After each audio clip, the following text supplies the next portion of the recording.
세계적인 탈중국화 기조가 뚜렷해지면서 중국의 빈자리를 채우기 위한 대안으로 한국이 주목받고 있습니다.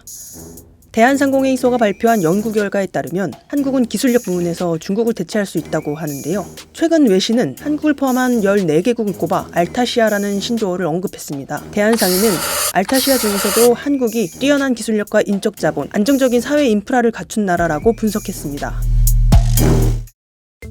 최근 중국은 여러 아세안 국가들과 영유권 주장 등을 놓고 갈등 빈도가 잦아지고 있습니다. 필리핀은 중국과 세컨드 토마스, 필리핀명으로 아유잉 인근 해역에서 충돌을 빚고 있는데요.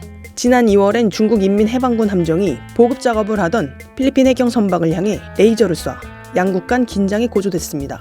이어 4월엔 중국 경비정 2척이 필리핀 함정 가까이 돌진하는 상황이 벌어졌는데요. 지난달 30일에도 중국 선박이 필리핀 해안 경비대를 막아섰고 필리핀은 중국이 자국 선박을 상대로 위험한 기동을 했다고 했는데요. 또 중국이 메콩강 상류에 대규모 댐을 건설해 물줄기를 쥐락펴락하는 탓에 베트남, 캄보디아, 라오스, 태국, 미얀마 등도 피해를 받고 있습니다.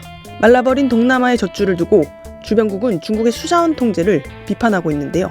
이에 더해 아세안 의장국 인도네시아는 9월 남중국해 남단 북나투나 해에서 사상 첫 합동 군사훈련을 실시한다고 밝히기도 했습니다. 인도네시아군 참모총장은 이번 훈련이 재난 위험을 대비하기 위한 것일 뿐 전투작전 훈련은 아니라 했지만 인도네시아와 필리핀, 베트남, 말레이시아 등이 중국과 갈등을 벌이고 있는 상황에서 진행되는 훈련인 만큼 중국을 견제하기 위한 훈련이라는 해석이 나오고 있습니다.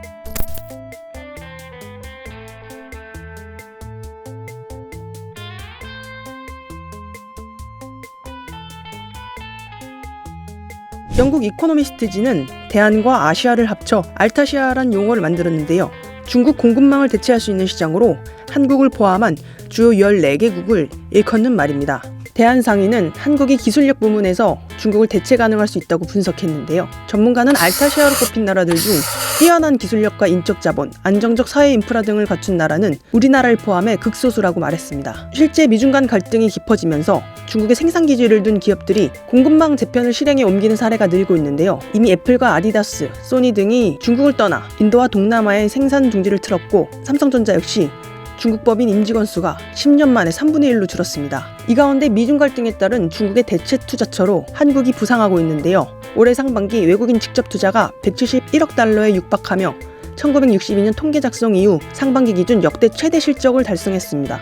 우리 정부도 한미일 삼각협력 강화에 이어 윤석열 대통령의 베트남 국빈 방문을 계기로 아세안 국가들과도 한층 가까워지는 움직임을 보이고 있습니다. 이를 위해 전문가들은 정부가 연구개발 투자 규모를 늘리고 지원 방식을 개편해야 한다고 주장하고 있는데요. 코로나로 한국의 대중국 수출이 줄어든 상황에서 중국 이외의 지역으로 수출을 늘릴 기회를 잡아야 한다는 주장에 힘이 실리고 있습니다.